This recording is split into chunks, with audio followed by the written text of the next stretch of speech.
right here in Atlanta. Two presidents met on the debate stage at a moment of crossroads for our country. Both former President Trump and President Joe Biden presenting two very different visions for the future of our country. Let's get right to the biggest moments tonight. And we've got to start right here. What's going on, America, and welcome to Wake Up America with Johnny Brandon. Before we get into the highlights from the debate, if you had if you had a pair of eyes or two eyes and a pair of ears, you could clearly see that Joe Biden did horribly all throughout the debate, which I kind of anticipated that. I did somehow think that maybe like the previous debate a few years ago where they had given him drugs, it appeared to seem like he was more sharper during the 2020 debate than he was at this time. But I do even believe back then that there was some type of supplements or something that was given to him. Nevertheless, the Democrats could no longer prop up their puppet. Not even Barack Obama could prop up his puppet, which he is a puppet. This is Barack Obama's third term. He's looking for a fourth term through his proxy, Joe Biden. If you looked at this debate, you'd see someone that was in decline. It's not really a surprise to us conservatives, us who've been watching and seeing him interact. But it's just, it's validation, because when you hear people like his press secretary, Jean-Pierre, come out and say, there's deep fakes going on and they're making fake videos of making Joe Biden look like he's out of it and he's have to be let off the stage and oh my, all of these things, which we actually knew was the case. Like, stop lying to the public, stop lying to the people. It really makes the mainstream media lose even more credibility. But even them, right after the debate, they couldn't deny that he did horribly. They couldn't deny that he did such a terrible job.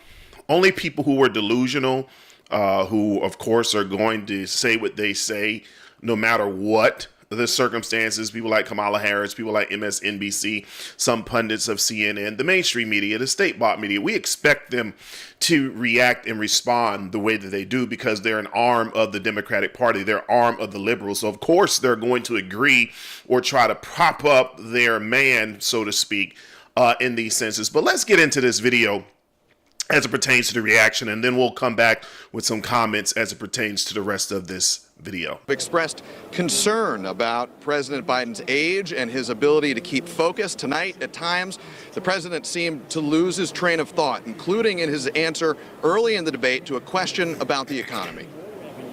Much less tax, and companies were bringing back trillions. We'd be able to wipe out his debt. We'd be able to help make sure that all those things we need to do, child care, elder care, making sure that we continue to strengthen our health care system, making sure that we're able to make every single solitary person eligible for what I've been able to do with the with the COVID, with dealing with everything we have to do with, look, if we finally beat Medicare.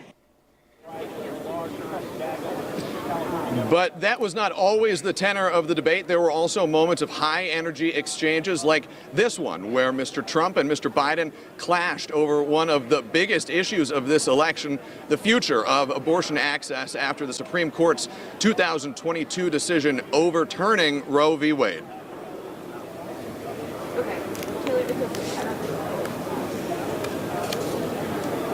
He can take the life of the baby in the 9th month and even after birth, because some states, Democrat run, take it after birth. Again, the former governor of Virginia, put the baby down, then we decide what to do with it. So he's willing to, as we say, rip the baby out of the womb in the 9th month and kill the baby.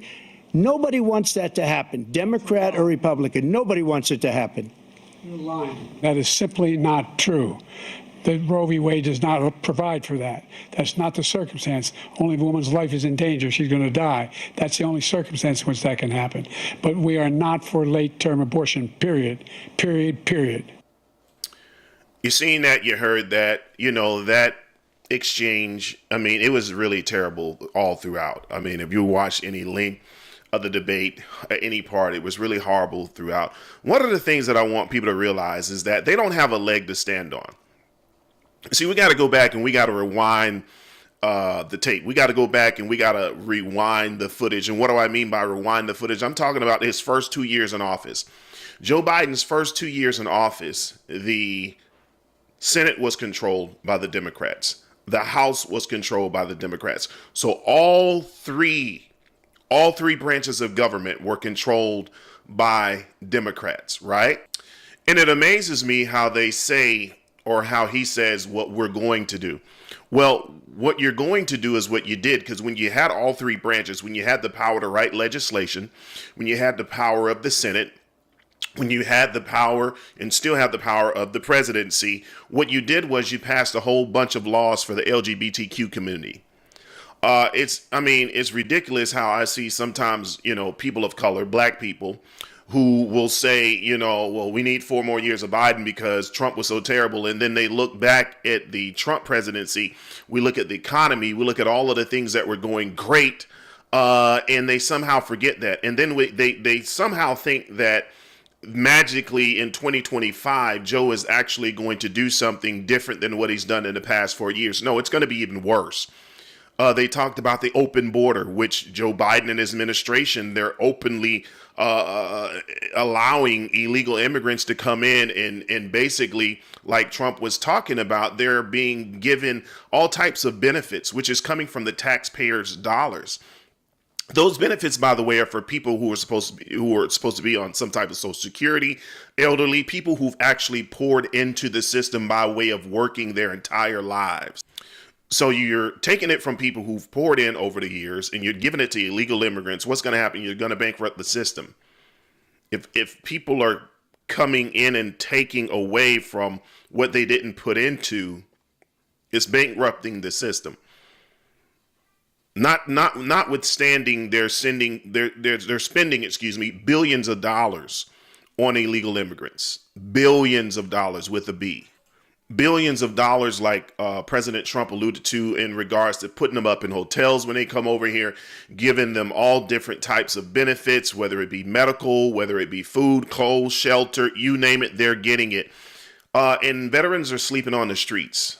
And so, it's really a no-brainer for anybody that has any type of brainwave activity. If you have any type of cognitive ability to be able to see what the right choice is. And that's why the vast majority of Americans are leaning towards Trump. It's even a larger margin than what they're giving it on. What they're actually putting on in the news. If they say it's a 6% lead, it's probably 16 to 26, because that's how many people are really, really fed up with the Biden administration. And then there are countless other issues as it pertains to the wars.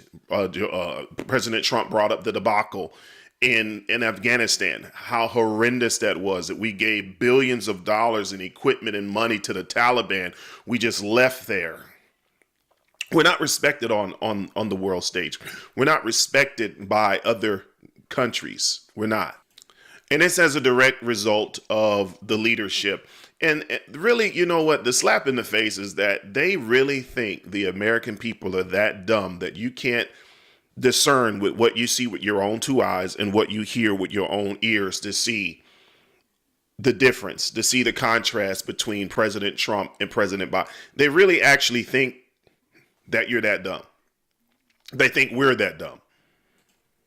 Again, it's like I tell people who are still left-leaning, I say, all you got to do, I'm talking about family, friends, and loved ones, all you got to do is look back to life in 2018, 2019, 2017, and then look at your life now. Look at how much you're paying for groceries and look at how much you're paying now. Look how much you're paying for gas now and look how much you were paying then. Look at mortgage now versus back then. Look at rent now versus back then. Look at the border. Look at the wars. Look at all of these things. That's all you got to do. Just a few categories. And it should be plain and simple.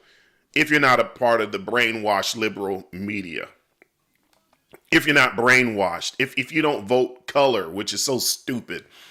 If you don't want the people who they say you're supposed to vote for because you's black, you're supposed to vote for those Democrats because you's black. You're still on the Democratic plantation, still believing that these people are actually for you, when they're no different than they were back in the 1800s. They're the still the same Dixiecrats.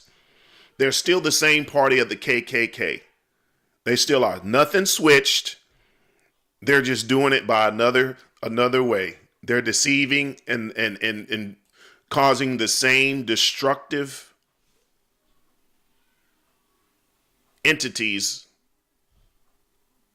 the same destructive